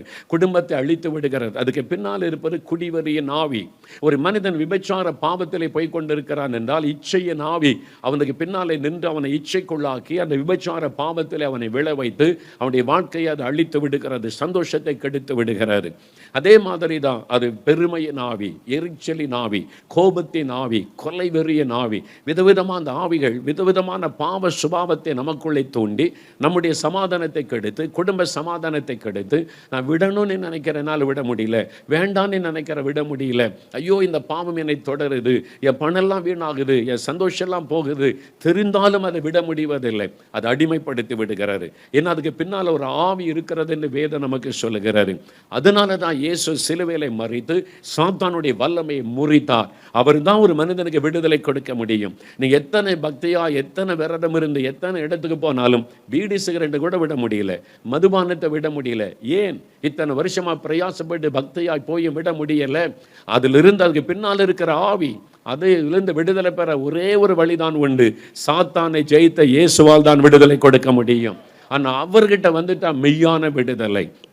அந்த சகோதரர்கிட்ட சொன்னேன், சரி விடுதலை பெற விரும்புகிறீங்களா? ஆமையா, நான் விடுதலை பெற விரும்புகிறேன், இது எனக்கு வேண்டாம், எனக்காக ஜெபம் பண்ணுங்க. அப்போ நீங்கள் ஒப்பு கொடுக்கணும். இயேசுவே, இந்த பாவம் எனக்கு வேண்டாம், இது பாவம் என்று உணர்கிறேன், எனக்கு இந்த பாவத்திலிருந்து விடுதலை வேணும்னு நீங்கள் விசுவாசத்தோடு கேட்ட விடுதலை தருவார். நான் விசுவாசிக்கிறேன். தன்னை ஒப்பு கொடுத்தார், இயேசுவுக்கு தன்னை அர்ப்பணித்தார். இயேசுவே, நீர் எனக்கு வேணும், என் உள்ளத்தில் வாரும், எனக்காக சிலுவையிலே மரித்து விடுதலை தாரும். நான் அவருக்காக ஜெபித்த போது ஆண்டவருடைய வல்லமை இறங்கினார். ஆண்டவருடைய வல்லமை தொட்ட உடன் அந்த பாவ கட்டு அறுக்கப்பட்டார். அந்த மதுபான எண்ணத்தை கொண்டு வந்த ஆவி வெளியேறி போய்விட்டார். அதன் பிறகு அவரால் குடிக்க முடியல, அந்த சிந்தையே வரவில்லை. பூரணமான ஒரு விடுதலை. இயேசு பாவத்தை மன்னிக்கிறவர் மாத்திரம் அல்ல, பாவத்திலிருந்து விடுதலை தருகிறவர். இயேசுவால் மாத்திரம்தான் அதை செய்ய முடியும். என்னால் அவர் தான் நம்முடைய பாவத்திற்காக சிலுவையிலே மரித்து மீட்பை உண்டு பண்ணினவர். எனக்கு அன்பானவளை, இன்றைக்கு ஏதோ ஒரு பாவம் உங்களை தொடருகிறாரு. அது உங்களுடைய ரகசிய பாவமாக இருக்கலாம், கண்களின் நிச்சயம் இருக்கலாம், ஒரு தவறான தொடர்பாக இருக்கலாம். ஏதோ ஒரு பாவனை தெரிந்து விட முடியல, வெளியே சொல்லவும் முடியல. ஆனால் இயேசு இன்னைக்கு விடுதலை தருவார். அவர் உங்களை நேசிக்கிறார். பாவி என்று உங்களை புறமே தள்ளுவது இல்லை. இயேசுவே, நான் பலவீனம் உள்ளவன், இந்த பாவம் என்னை தொடருது, எனக்கு ஒரு விடுதலை வேணும்னு ஜெபித்தால் போதும், இன்றைக்கு ஆண்டவர் விடுதலை தருவார். நீங்கள் பாவத்தில் இந்த விடுதலை பெற்றுக்கொள்வீங்க. அப்போ ஒரு மெய்யான சமாதானம் வரும், மெய்யான சந்தோஷம் வரும். அதுதான் ரட்சிப்பின் சந்தோஷம், பாவ மன்னிப்பின் சந்தோஷம். இதை பெற்றுக்கொள்ள கிறிஸ்தவ குடும்பத்தில் பிறந்தாலும் பாவத்திலிருந்து விடுதலை பெற்று பாவ மன்னிப்பின் சந்தோஷத்தை நீங்கள் பெறணும். கிறிஸ்துவ குடும்பத்தில் பிறந்து கிறிஸ்துவ பேர் வைக்கிறதுனால பலவுத்து போக முடியாது. அவருடைய ரத்தத்தினால கழுவப்பட்ட அனுபவத்தை பெறணும். அந்த ஜென்ம சுபா பிறக்கும் போதே பாவம் தான். வசனம் சொல்லுகிறேன், தாய் என்னை பாவத்தில் கர்ப்பம் தரித்தாள். அந்த ஜென்ம பாவத்திலிருந்து விடுதலை பெற்றாதான் பரலோகத்துக்கு போக முடியும். அதைத்தான் மறுபிறப்பின் அனுபவம் என்று வேதம் சொல்லுகிறது. நீங்கள் எத்தனை பக்தி உழவுளாக இருந்தாலும் சரி, எவ்வளவு காணிக்க கொடுக்கிறவங்களா இருந்தாலும் சரி, பாவத்தை விட்டு மனம் திரும்பி ரட்சிக்கப்பட்ட அனுபவத்தை கட்டாயம் பெற வேண்டும். அந்த விடுதலை ஆண்டவர் உங்களுக்கு கொடுக்க விரும்புகிறார். அப்போதான் அந்த ரட்சிப்பின் சந்தோஷம் உங்களுக்குள்ளே உண்டாக முடியும். முதலாவது, சாத்தான் பாவத்துக்கு அடிமைப்படுத்துகிறான், இயேசு விடுதலை கொடுக்கிறார். ரெண்டாவது பாருங்க, சாத்தான் நம்மை அடிமைப்படுத்துகிறது நம்முடைய சரீரம். நம்முடைய சரீரத்தில் வியாதி வந்துட்டால் சந்தோஷம் போயிடும், நமக்குள்ள பயம் வந்துடும், நம்முடைய மகிழ்ச்சி பாதிக்கப்படும், நம்முடைய குடும்பத்தின் சந்தோஷம் பாதிக்கப்படும். சரீரத்தை சிலர் ஆத்மாவில் ரட்சிக்கப்பட்டிருப்பாங்க, ரட்சிப்பின் சந்தோஷம் இருக்கும், சரீரத்தில் வியாதி வேதனை, அதில் கஷ்டப்படுவாங்க. இயேசு அதிலும் விடுதலை கொடுக்க அவர் விரும்புகிறார். அதனால தான் பிசாசின் வல்லமையில் அகப்பட்ட யாவரையும் குணமாக்குகிறவராக இயேசு சுற்றி தெரிந்தார் என்று அப்போஸ்தலர் 10:38 வாசிக்கிறோம். லூக்கா 13 அதிகாரம் 10 முதல் 16 வசனங்களை வாசிக்கும் போது, 18 வருஷமாக கூனியாக இருந்த ஒரு பெண், முதுகு வளைஞ்சிருக்குது, கூனியாக இருக்கிறாள், தரையை பார்த்து தான் நடக்கணும், நம்மை போல நிமிர்ந்து நடக்க முடியாது. ஆனால் தேவாலயத்துக்கு வருகிறாள், ஜெபாலயத்தில் வந்து கர்த்தரை ஆராதிக்க வந்திருக்கிறாள். அவள் பக்தி உள்ளவள். இயேசு அவளை குறித்து சொல்லும்போது ஆபிரகாமின் குமாரத்தின்னு சொல்லுகிறார். அப்படின்னா விசுவாசம் உள்ளவள், கர்த்தர் மேலே விசுவாச நம்பிக்கை உள்ளவள், ஜெபாலயத்திற்கு வந்திருக்கிறவள். ஆனால் 18 வருஷம் கூனியாக இருக்கிறாள். அது ஏதோ ஒரு வியாதி, நம்ம என்ன பண்ணுறது, ஆரம்பத்தில் பல டாக்டர் வைத்தியர்களை பார்த்துருப்பா, சுகமாகலை, அப்படிதான் நினைத்தாள். ஆனால் இயேசு அறிந்து கொண்டார், இது ஒரு பொல்லாத ஆவி, இது பலவீனப்படுத்துகிற ஆவி அவருடைய சரீரத்தை கட்டி வைத்திருக்கிறது. அந்த அற்புதத்தை வாசித்து பார்த்தால் தெரியும். சாத்தான் 18 வருஷமாய் கட்டி வைத்திருந்த இவளை நான் அவிழ்த்து விட வேண்டியது அவசியம் அல்லவான்னு சொல்லுகிறார். அந்த வியாதி பலவீனத்தை கொண்டு வந்து சாத்தான் அவளை கட்டி வைத்திருந்தான். இருதயத்தில் விசுவாசம் உள்ளவள், கர்த்தர் மேல விசுவாசம் உள்ள விசுவாசி, ஆபிரகாமின் குமாரத்தி. ஆனால் சரீரமோ பாதிக்கப்பட்டிருந்தது. சரீரத்தில் அந்த வியாதியின் கட்டு நிமிர முடியாத கூனியாக இருந்தாள். எனக்கு அன்பானவள், இன்றைக்கு ஒரு வேளை உங்களுடைய சரீரத்தில் ஒரு வியாதி, ஏதோ ஒரு நோய், ஏதோ ஒரு பலவீனம், ஏதோ ஒரு வலி உங்களை பாதித்து கொண்டிருக்கலாம். மருத்துவம் செய்த சுகம் உண்டாக மாட்டேங்குது. டாக்டர்கிட்ட போய் இவ்வளோ மருந்து சாப்பிட்ட சுகம் கிடைக்கல, என்ன பண்ணுறதுன்னு தெரியல. டாக்டர் சொல்கிறாங்க உங்களுக்கு ஒரு வியாதி இல்லைங்க, மனப்பிரம தாங்க, நாங்கள் மாத்திரெல்லாம் கொடுத்து பார்த்தாச்சுங்க, ஒன்றும் செய்ய முடியாதுன்னு சொல்கிறாங்க. இல்லை, அதுக்கு பின்னால் ஒரு பலவீனப்படுத்துகிற ஆவி, அந்த நோயை கொண்டு வருகிற ஆவி உங்களை அடிமையாக்கி வைத்திருக்கலாம். இன்றைக்கு உங்களுடைய சரீரத்தில் ஒரு விடுதலை தேவை. ஆண்டவர் இந்த விடுதலை உங்களுக்கு கொடுக்க போகிறார். நீங்கள் விசுவாசித்தால் இன்றைக்கு அந்த விடுதலை பெற்றுக்கொள்ளுவீங்க. அந்த வியாதியில் இந்த விடுதலை, நோயில் இந்த விடுதலை, கேன்சராக இருக்கலாம், ஆஸ்துமாவாக இருக்கலாம், ஆர்த்தரைட்டிஸாக இருக்கலாம், உங்களுடைய கிட்னி பாதிக்கப்பட்டு எந்த விதமான நோயாகவும் இருக்கலாம். ஆண்டவருடைய வல்லமை இறங்கும் போது உடனே உங்களுக்கு ஒரு விடுதலை உண்டாகும். நீங்கள் அதை பார்ப்பீர்கள். இன்றைக்கு விடுதலை பல கூட்டங்களில், ஊழியத்தில் நான் அதை பார்த்திருக்கிறேன். ஒரு சமயம் ஒரு கூட்டத்தில் பிரசங்கம் முடித்து அநேகர் முன்னால் வந்து ஒப்பு கொடுத்து ஜெபித்து கொண்டிருந்தாங்க. வியாதிக்காக ஜெபிக்கும் போது ஒரு வாலிப மகள் முன்னால் நின்று இயேசுகிட்ட ஜெபித்து கொண்ட அந்த மகள் திடீரென்று அவள் கீழே விழுந்தாள். என்னன்னு பார்க்கும்போது ஒரு அசுத்த ஆவி அவளை விட்டு போய்விட்டார். கீழே விழுந்தாள். 2 நிமிஷத்தில் எழும்பி நின்றுட்டான். அவளை தான் நான் பார்க்குறேன். முன்ன மேடையில் இருக்கிற சாட்சி சொல்ல வந்து கூப்பிட்டா ஒரு மேடைக்கு வந்தாள். வந்து சொன்னாள், எனக்கு பிறந்ததிலிருந்து விவரம் தெரிந்த நாளில் இருந்து ஆஸ்துமா வியாதி, இழுக்கும், மூச்சு இழுக்கும், நார்மலாக சுவாசிக்க முடியாது, சுவாச உறுப்பு பாதிக்கப்பட்டு ஆஸ்துமா வியாதின்னு டாக்டர் சொல்லி மருந்து கொடுத்துருக்குறாங்க. பிறந்ததில் விவரம் தெரிஞ்ச நாளில் இருந்து இப்போ வாலிப மகள், திருமணமாகிற வயசு. ஆனால் இப்போ வியாதிக்காக ஜெபிக்கும் போது நான் இருதயத்தில் கை வைத்து, இயேசுவே என்னை குணமாக்கன்னு சொன்னேன். ஆண்டோடைய வல்லமை இறங்கின உடனே அவள் சொன்னாள், என்னை விட்டு ஒரு ஆவி வெளியேறி போச்சு, ஒரு ஈவல் ஸ்பிரிட் என்னை விட்டு வெளியேறி, என்னை கீழே தள்ளிட்டு வெளியேறி போச்சு. நான் இப்போ பார்க்குறேன், நல்ல சுகமாயிட்டேன், நார்மல் ஆகிட்டேன், ஆஸ்துமா அறிகுறியே இல்லை, நல்லா சுவாசிக்க முடிகிறது. அப்போ அந்த வியாதியை கொண்டு வந்தது யாரு? ஒரு பலவீனப்படுத்துகிற ஆவி. அந்த நோயை கொடுத்து அந்த மகளை வாதித்து கொண்டு இருந்தது. அந்த ஆவி வெளியேறி போன உடனே பாருங்க, வியாதி போய் விட்டார். இந்த மாதிரி நிறைய பேர் சுகம் பெற்றதை என் ஊழிய பாதையிலே நான் பார்த்திருக்கிறேன். ஆர்த்தரைட்டிஸ், ஒரு சகோதரர் வந்து சொன்னா இருதயத்தில் வலி, அது வந்து மரண பயத்தை கொடுத்து கொண்டு இருந்தது. டாக்டர்ஸ் எல்லாம் மருந்து மாத்திரை தான் கொடுத்துருந்தாங்க, அவ்வளவுதான், உங்களை கேர்ஃபுல்லாக பார்த்துக்கிடுங்கன்னு சொன்னாங்க. ஆனால் இன்றைக்கி ஜெபிக்கும் போது என் இருதயத்தை விட்டு ஒரு ஆவி வெளியேறி போச்சு. என்னால் அதை தெளிவாக உணர முடியும். ஒரு ஆவி என்னை விட்டு வெளியேறி போது இருதயம் நார்மல் ஆகிவிட்டது. அந்த வலி நம்னஸ் எல்லாம் மாறி இப்போ நல்ல சுகமாக இருக்கிறேன். இருதயத்தை தாக்கி வைத்திருந்த ஆவி, ஆஸ்துமாவை கொண்டு வந்த ஆவி, எலும்புகளை தாக்குகிற ஆவி, நரம்புகளை தாக்குகிற ஆவி, உங்களுடைய கர்ப்பப்பையை தாக்குகிற பொல்லாத ஆவி, உங்களுடைய சரீரத்தில் ஏதோ ஒரு உறுப்பை அதை பலவீனப்படுத்தி வலிகளை கொடுத்து உங்களுடைய சமாதானத்தை அது கெடுத்து கொண்டே இருக்கும். உங்கள் ஆத்மாவில் ரட்சிக்கப்பட்டு சந்தோஷமாக இருப்பீங்க. அந்த சரீரத்தில் உண்டாகிற வேதனை உங்களை அடிக்கடி வாதித்து கொண்டே இருக்கும். இன்றைக்கு உங்களுடைய சரீரத்தில் விடுதலை ஆண்டவர் இயேசு கொடுக்க விரும்புகிறார். அல்லேலூயா. நீங்கள் முதல்ல அது விரும்பி எனக்கு விடுதலை வேணும்னு. கடைசியாய் சாத்தான் நமக்கு அடிமைப்படுத்துகிற இடம் நம்முடைய ஆவி. மார்க்கு 5ஆம் அதிகாரம் முதல் 3 வசனத்தை வாசித்தீங்கன்னா, இயேசு கெனேசரேத்து என்கிற இடத்துக்கு வருகிறார். அவர் படகுல வந்து இறங்குகிறார். ஒரு மனிதன் கல்லறை தோட்டத்துக்குள்ளிருந்து வெளியே வருகிறான். கல்லறை தோட்டத்துக்குள்ளிருந்து வருகிறான். அவன் கற்களை எடுத்து தன் சரீரத்தை தானே கீறிக்கொள்கிறான். வஸ்திரத்தையெல்லாம் கிழித்து எறிந்து விட்டான். சங்கிலிகளால் கட்ட முடியலை. அப்போ ஒரு அசுத்த ஆவிகள் அவனை ஆட்கொண்டு இருக்கிறாரு. அவன் செய்கிறது இன்னதுன்னே அவனுக்கு தெரியல. அவன் என்ன செய்கிறானே அவனுக்கு தெரியல. தான் சரீரத்தை தானே காயப்படுத்துகிறான், கூக்குரல் எடுக்கிறான், மிருகத்தை போல நடந்து கொள்ளுகிறான். அது வந்து கம்ப்ளீட் பொசஷன். பிசாசு அவனை முற்றிலும் ஆட்கொண்டு விட்டார். அவனுடைய ஆவி, ஆத்மா, சரீரத்தை அந்த ஆவி ஆட்கொண்டு விட்டார். ஆவியில் பிசாசு நம்மை தாக்குவான், ஆவியில் நம்மை தாக்குவான். அதனால தான் சிலர் வந்து டிப்ரெஷனாக இருக்குது, செத்து போயிடலான்னு இருக்குது. அது ஒரு அசுத்த ஆவி. டிப்ரெஷனை கொண்டு வருவது பிசாசு. டிப்ரெஷனுக்கு பின்னால் இருப்பது பொல்லாத ஆவி. டிப்ரெஷன் அசுத்த ஆவியினால் உண்டாகிற ஒரு காரியம். முதல்ல பயம். அந்த பயத்தில் நீங்கள் இருக்க கவலை முதல்ல வரும். கவலையில் இருக்கிற இடம் கொடுக்க அது பயமாய் மாறும்.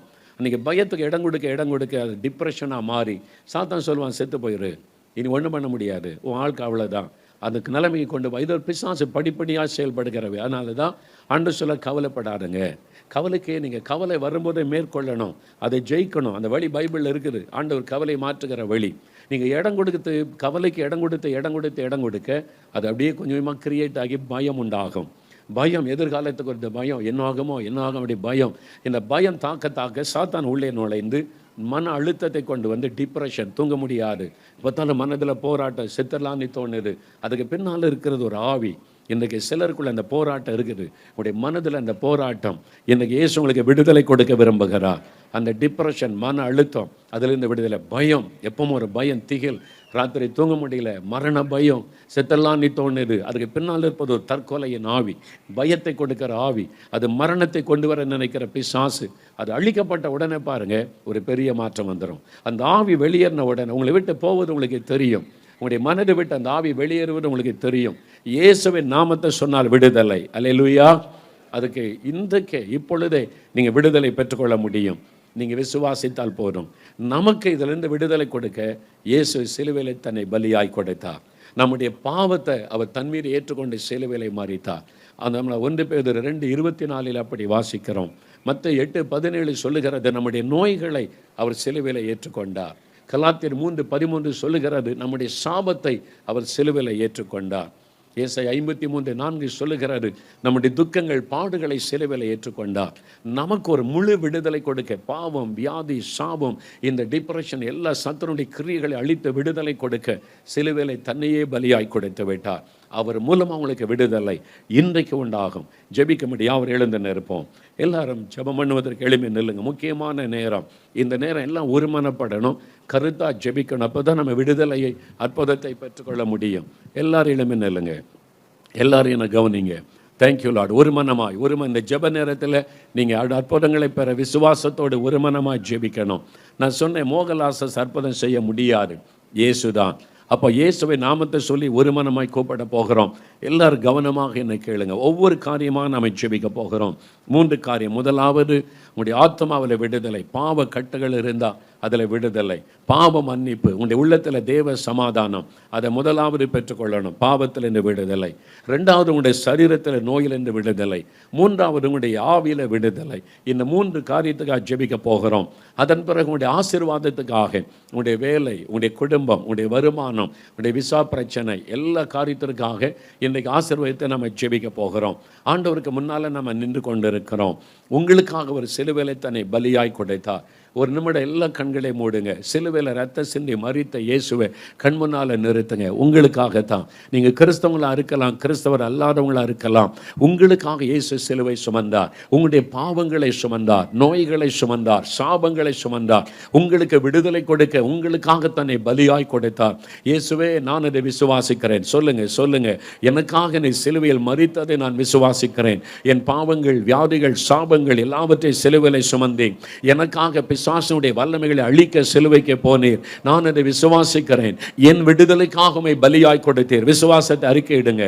என்னுடைய விடுதலைக்காக சிலுவையிலே மரிக்க உங்களை ஒப்பு கொடுத்தேன். நான் அதை விசுவாசிக்கிறேன் ஆண்டவரேன்னு சொல்லுங்க. தேங்க்யூ. இன்றைக்கு உங்களுக்கு விடுதலையின் நாள். இன்றைக்கு உங்களுக்கு ஒரு விடுதலையின் நாள். இன்றைக்கு ஒரு ஆசீர்வாதத்தின் நாள். அதற்காகத்தான் இயேசு விடுதலை கொடுக்க வந்திருக்கிறார். Thank you Lord. முதலாவது விடுதலை உங்களுடைய ஆத்மாவில் பாவத்திலிருந்து விடுதலை. ஐயா, இது பாவம்னு தெரியுது, ஆனால் என்னால் விட முடியல. இது பாவம்னு தெரியுது, விட முடியல. என் உள்ளத்தில் சமாதானமே இல்லை, நிம்மதியே இல்லை. என் உள்ளம் பாதிக்கப்பட்டிருக்குது, ஆத்மா பாதிக்கப்பட்டிருக்குது. எனக்கு பாவத்தில் இந்த விடுதலை வேணும், பாவ மன்னிப்பை எனக்கு வேணும், மெய்யான சமாதானம் எனக்கு வேணும். அப்படி சொல்றவங்களுக்காக முதலாவது நான் ஜெபிக்க போகிறேன். எனக்கு பாவத்தில் இந்த விடுதலை வேணும், எனக்கு இந்த சமாதானம் வேணும். என் உள்ளத்தில் இந்த பாவ போராட்டம் இருக்கிறது, பாவ பழக்கம் இருக்கிறது, விடுதலை வேண்டும், என்னை ஒப்பு கொடுக்கிறேன். அப்படி சொல்றவங்க வலது கரத்தை உயர்த்துங்க. நிற்கிற இடத்தில் வலது கரத்தை உயர்த்துங்க. எனக்கு இதில் ஒரு விடுதலை வேணும், இந்த பாவத்தில் இந்த விடுதலை வேணும். இயேசுவுடைய ரத்தம் எனக்கு விடுதலை கொடுக்கணும். உங்களுக்காக முதலாவது ஜெபிக்க போகிறேன். எல்லாம் கண்களை மூடி ஜெபிக்கணும். அடுத்தவங்களை பார்க்காதங்க. இந்த மதுபான பழக்கம், கண்களின் இச்சை, மாமிசத்தின் இச்சை, ரகசிய பாவங்கள், தவறான பழக்கங்கள், ஐயோ இதிலிருந்து எனக்கு விடுதலை, எனக்கு புது இருதயம் வேணும், சமாதானம் வேணும், எனக்கு ஒரு நிம்மதி வேணும், எனக்கு பாவ மன்னிப்பு வேணும். அவங்க பட்டவங்க வலது கரம் உயர்த்துங்க. உங்களுக்காக முதலாவது ஜெபிக்க போகிறேன். நீங்க தான் ரொம்ப முக்கியமானவர்கள். இன்றைக்கு உங்களுடைய பெயர் ஜீவ புஸ்தகத்தில் பரலோகத்தில் எழுதப்பட போகிறது. இயேசு உங்க மேல தன் ரத்தத்தை ஊற்றி உங்களை கழுவி பூரண விடுதலை கொடுக்க போகிறார். இதான் மிகப்பெரிய விடுதலை. எனக்கு இந்த பாவத்தில் இந்த விடுதலை வேணும், சமாதான நிம்மதி வேண்டும், இயேசு என் உள்ளத்துல வரணும், பாவத்தை மன்னிக்கணும். அப்படி கரமுயர்த்தினவர்கள் முதலாக அவரை ஏற்றுக்கொள்றவங்க மேடைக்கு அருகிலே முன்னுக்கு வாங்க. உங்களுக்காக ஒரு இடம் ஒதுக்கப்பட்டு இருக்கிறது. உங்களுக்காக நான் விசேஷமாய் ஜெபிக்க போகிறேன். அப்படியே மேடைக்கு அருகிலே முன்னால வாங்க. கூட்டத்தை விலக்கி கொண்டு வாங்க. தூரமா இருக்கிறேன்னு வெட்கப்படாதங்க, முன்னால வாங்க, சீக்கிரமா முன்னால வாங்க. உங்களுக்காக நான் முதலாவது ஜெபிக்க போகிறேன். இந்த இயேசு எனக்கு வேணும், விடுதலை வேணும்னு கரமுயர்த்தி ஒப்பு கொடுத்தவர்கள் மேடைக்கு அருகிலே முன்னுக்கு வாருங்கள். உங்களுக்காக நான் முதலாவது ஜெபிக்க போகிறேன். இன்னும் கை வைத்தனவங்க மேடைக்கு அருகிலே முன்னுக்கு வாங்க. சகோதரர்கள் சகோதரிகள், நீங்கள் இயேசுவண்டே வர்றீங்க. இது ஒரு முக்கியமான நாள், நீங்க விடுதலை பெறுகிற நாள். சீக்கிரம் முன்னுக்கு வாங்க, மேடைக்கு அருகிலே வாங்க, வாங்க முன்னுக்கு வாங்க. உங்களுக்காக நான் முதலாவது ஜெபிக்க போகிறேன். முன்னால வாங்க. Thank you lord, thank you lord, thank you Jesus. இன்னும் சகோதரிமார் இருக்கிறீங்க, முன்னால வாங்க. வெட்கப்பட்டீங்கன்னா ஆண்டவருடைய ஆசீர்வாதத்தை இழந்து போவீங்க. சகோதரிகள் கூட இருக்கிறீங்க, முன்னால வாங்க. சகோதரிகள் வாலண்டியர்ஸ் யார் இருக்கிறீங்க, சிஸ்டர்ஸ் யாரையும் முன்னால காணும், வந்து உதவி செய்யுங்க அவங்களுக்கு. Thank you Lord. முன்னால வாங்க, ஃப்ரெண்ட்ல வாங்க, அப்படி முன்னால வாங்க. நீங்க ஒரு மனுஷனிடத்துல வரல, இயேசுவினிடத்துல வர்றீங்க.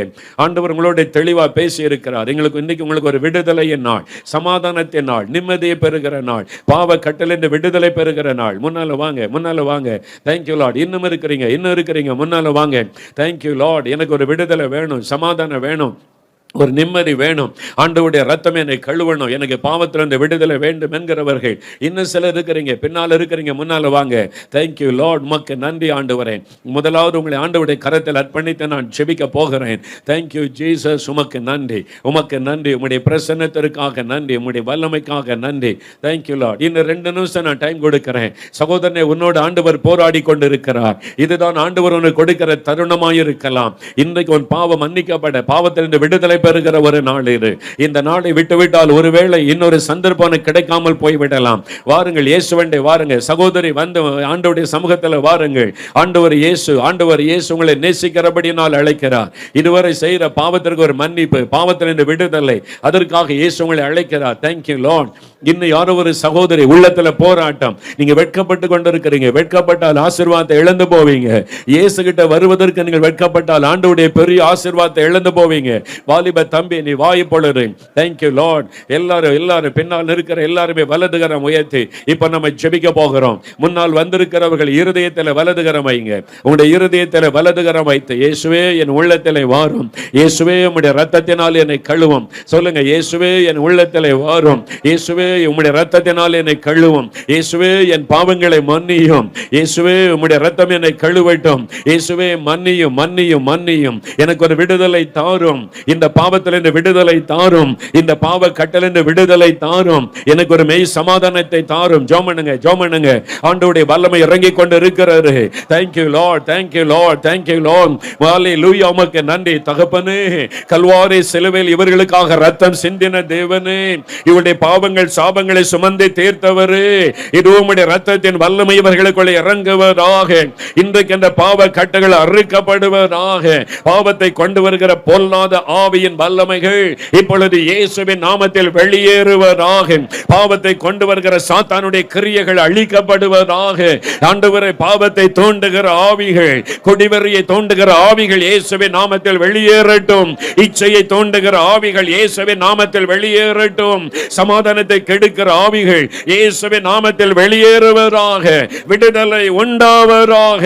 உம்முடைய ரத்தம் கழுவி சுத்திகரிப்பதாக. உம்முடைய ரத்தத்தின் வல்லமை இறங்கினதற்காய் ஸ்தோத்திரம். இயேசுவே என் உள்ளத்திலே வாரும், இயேசுவே என் பாவங்களை மன்னியும், இயேசுவே உம்முடைய ரத்தம் என்னை கழுவட்டும். நீங்க சொல்லுங்க அல்லேலூயா. இப்ப சொல்லுங்க, இயேசுவே என்னை மன்னித்ததற்காய் ஸ்தோத்திரம். வாய் திறந்து சொல்லுங்க, என்னை மன்னித்ததற்காய் ஸ்தோத்திரம், என்னை கழுவினதற்காக உமக்கு ஸ்தோத்திரம், எனக்கு விடுதலை தந்து விட்டதற்காக உமக்கு ஸ்தோத்திரம், என் பாவங்களை மன்னித்து விட்டதற்காய் ஸ்தோத்திரம். ஆண்டவரே, உம்முடைய ரத்தம் கழுவினதற்காய் ஸ்தோத்திரம். அல்லேலூயா, அல்லேலூயா. ஆண்டவரே, அப்படியே நின்று கொள்ளுங்க, அப்படியே நின்று கொள்ளுங்க. முன்னால் வந்தவர்களும் அப்படியே நின்று கொள்ளுங்க. முழங்கால இருந்து அப்படியே நின்று கொள்ளுங்க. இப்போ ஆண்டவர் அநேகரை தொட்டு இருக்கிறார். முன்னால வராம பின்னால் நின்று ஜெபித்தவங்க கூட நீங்க இயேசுவின் ரத்தத்தினால் கழுவப்பட்டு இருக்கிறீங்க. அவருடைய வல்லமை உங்களை தொட்டு இருக்கிறாரு. இன்றைக்கு உங்களுக்கு ஒரு விடுதலையின் நாள். இன்றைக்கோடு இந்த பழையவைகள் ஒளிந்து போயின. எல்லாம் புதிதாய் மாறிவிட்டது. இயேசுவே ஸ்தோத்திரம் சொல்லுங்க. இயேசுவே ஸ்தோத்திரம், இயேசுவே ஸ்தோத்திரம். பழையவைகள் ஒளிந்து ஒரு புது இருதயத்தை தந்துட்டான். இன்றிலிருந்து ஒரு சமாதானம் நம்முடைய உள்ளத்தில் இருக்கும். தினம் வேதம் வாசித்து ஜெபம் பண்ணுங்க. அப்படியே முன்னால் நிற்கிறவங்க அப்படியே நின்று கொள்ளுங்க. கூட்டம் முடிந்த உடனே நான் உங்களுக்கு தான் முதல்ல கை வைத்து ஜெபிக்க போகிறேன். அவ்வளோதான். ஒரு 10 நிமிஷத்தில் எல்லாம் முடிந்துடும். முன்னால் வந்தவங்க அப்படியே நின்று கொள்ளுங்க. எல்லாம் முடியும் போது உங்களுக்கு கை வைத்து ஜெபிச்சு நான் அனுப்புவேன். இப்போ அடுத்த விடுதலைக்காக ஜெபிக்க போகிறோம். என்னவென்று சொன்னால், அந்த வியாதியிலிருந்து விடுதலை, சாத்தானுடைய கட்டிலிருந்து விடுதலை, அதன் பிறகு பிளஸிங். வியாதியிலிருந்து பிசாசின் கட்டிலிருந்து விடுதலை. சிலருக்குள்ள பயத்தின் ஆவி போராடுகிறார். டிப்ரெஷன், மன அழுத்தம், செத்து போயிடலாம் நீ தோன்றுகிறார். ராத்திரியில் தூங்க முடியல, அப்படியே பயம் கலங்க பண்ணுகிறார். சிலருடைய சரீரத்தில் வியாதி, எலும்பில் வலி, வயிற்றில் வலி, இருதயத்தில் பிரச்சனை, கண்ணில் பிரச்சனை, காதில் பிரச்சனை. இப்போ வியாதி உள்ளவர்கள் வியாதி உள்ள இடத்துல எனக்கு ஒரு சுகம் வேணும், என் சுகத்துக்காக ஜெபிக்கணும்னு கை வைத்துங்க. யாருடைய சுகத்துக்காக ஜெபிக்கணும்? முன்னால் வந்தவங்களோட கை வைத்துங்க. ஓகே, இப்போ நல்லா கவனிங்க. வியாதி உள்ள இடத்துல நீங்கள் கை வைக்கணும். கண்ணில் சுகம் வேணும்னா கண்ணில் கை வைங்க. இருதயத்தில் சுகம் வேணும்னா இருதயத்தில் கை வைங்க. வயிற்றில் உங்களுக்கு பிரச்சனைனா வயிற்றில் கை வைங்க. எந்த இடத்துல வலி வேதனை இருக்கிற கை வைங்க. எந்த இடத்துல கட்டிகள் இருக்கிற கட்டிகள், லம்ஸ், அந்த இடத்துல கை வைங்க. எந்த இடத்துல பிரச்சனையோ அந்த இடத்துல வலது கை வைத்துக் கொள்ளுங்க. 2 நிமிடம் ஜெபிக்க போகிறோம். இயேசுவே என்னை தொடும்னு சொல்லி நீங்க விசுவாசிக்கணும். என்னை தொட்ட மாதிரி இயேசு உங்களை தொட போகிறார். அவருடைய தொடுதலை உணர்வீங்க. தொட்ட உடனே நோய் மறைந்து போகும், வலி விலகி போகும், உடைய சரீரத்தில் மாற்றம் உண்டாகும். இப்ப இயேசுவே என்னை தொடும், இயேசுவே என்னை தொடும். எல்லாம் ஜெபம் பண்ணுங்க. இயேசுவே என்னை தொடும், இயேசுவே என்னை தொடும். இதை பார்த்து கொண்டிருக்கிறவங்க சோசியல் மீடியாவில் நீங்களும் ஜெபம் பண்ணுங்க. வியாதி உள்ள இடத்துல கை வைத்து ஜெபம் பண்ணுங்க. ஜெபம் பண்ணுங்க. இயேசுடைய வல்லமை. தகப்பனே, இதோ என் நாமத்தினால் எதை கேட்டாலும் செய்வேன் என்று வாக்கு கொடுத்தவரே, இவர்களுடைய விடுதலைக்காக சுகத்துக்காக சிலுவை சுமந்தவரே, இவருடைய நோய்களை சிலுவையில சுமந்து தீர்த்தவரே, இவர்களை குணமாக்குவதற்காக கைகளிலே தழும்புகளை ஏற்றுக்கொண்டவரே, இப்பொழுது இயேசுவின் நாமத்தில் சுகம் உண்டாவதாக. உம்முடைய தழும்புள்ள கரம் இவர்கள் மீது வைக்கப்படுவதாக. தலை முதல் கால் வரை சுகமளிக்கிற வல்லமை இறங்குவதாக. நசரேயனாக இயேசுவின் வல்லமுள்ள நாமத்தினாலே பொல்லாத வியாதிகள் விலகட்டும். இப்பொழுது நோய்களை கொண்டு வரக்கூடிய பொல்லாத அசுத்த ஆவிகள் இயேசுவின் நாமத்தில் விலகட்டும் என்று நான் ஜெபிக்கிறேன். பயத்தை கொண்டு வருகிற ஆவிகள் இயேசுவின் நாமத்தில் வெளியேறுவதாக. பயத்தை கொண்டு வருகிற பொல்லாத ஆவிகள் வெளியேறட்டும். தூக்கத்தை கெடுக்கிற ஆவிகள், தற்கொலை எண்ணத்தை கொண்டு வருகிற பொல்லாத ஆவிகள் இப்பொழுது இயேசுவின் நாமத்தில் வெளியேறுவதாக. இதோ உம்முடைய இரத்தத்தை இவர்கள் மீது தெளித்து நான் ஜெபிக்கிறேன். இயேசுவின் நாமத்தில் விடுதலை. பொல்லாத ஆவிகள் வெளியேறட்டும். I rebuke every evil power in the mighty name of Jesus. பொல்லாத ஆவியினுடைய கிரியைகளை கடிந்து கொள்கிறேன். இயேசுவின் நாமத்தில் விடுதலை உண்டாகட்டும்.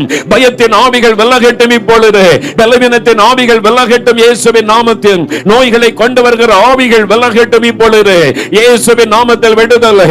இயேசுவின் நாமத்தில் விடுதலை. சகோதரனை பெற்றுக் கொள்ளுகிறீர்கள், சகோதரி பெற்றுக் கொள்ளுகிறீர்கள். அநேக அசுத்த ஆவிகள் இந்த எல்லைகளை விட்டு வெளியேறுவதை நான் பார்க்கிறேன். நோய்களை கொண்டு வந்த ஆவிகள் வெளியேறுகிறது.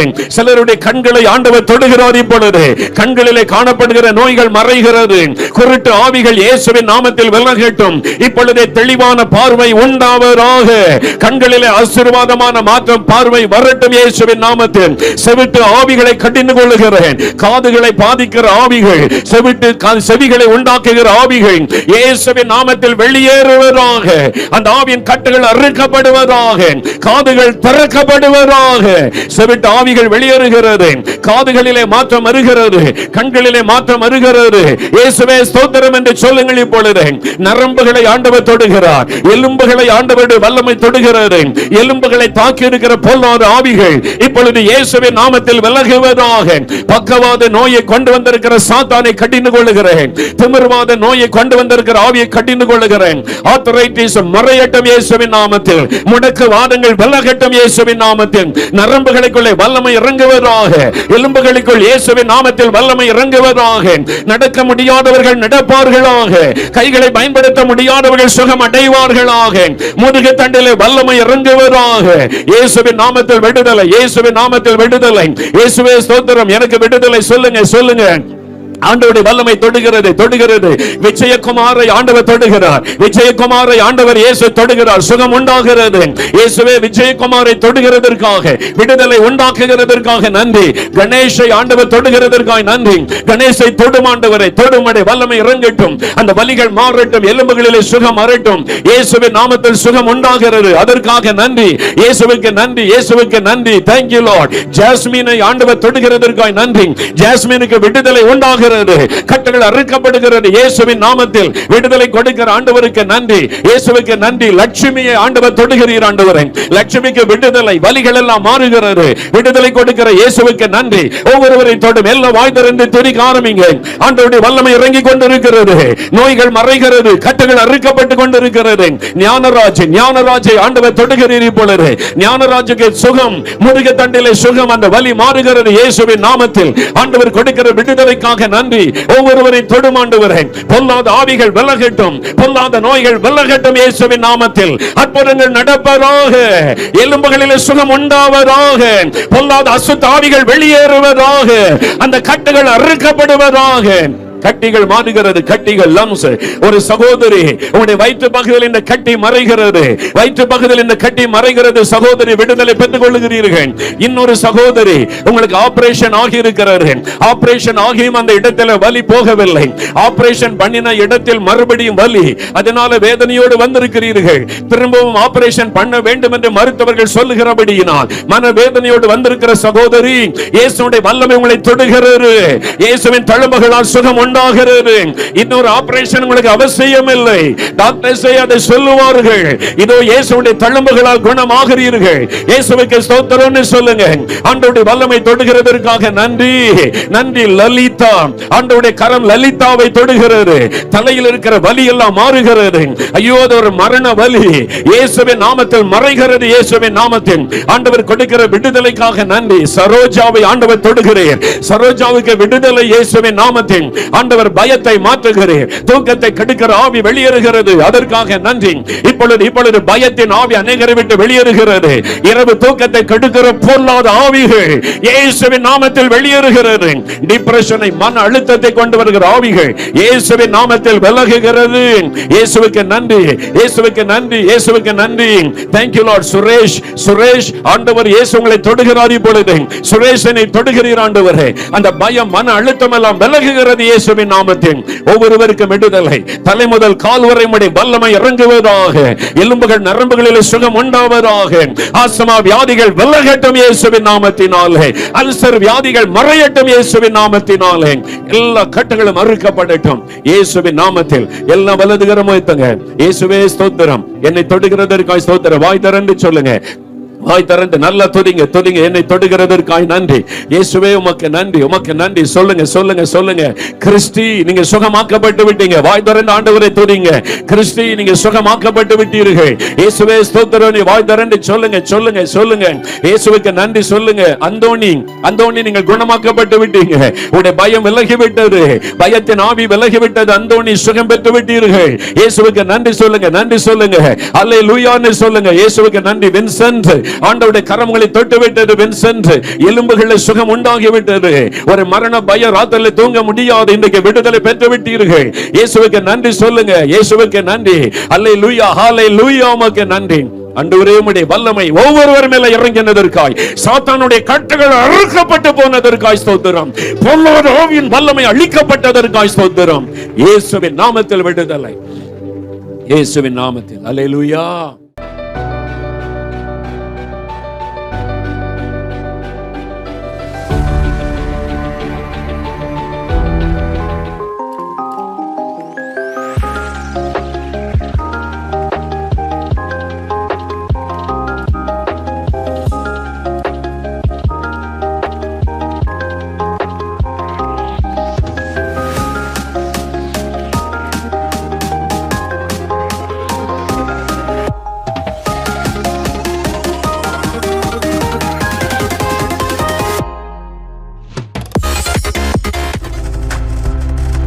நீங்கள் பார்த்துக் கொண்டிருப்பது உங்கள் ஜாய் டிவி. உங்கள் துக்கம் சந்தோஷமாய் மாறும்.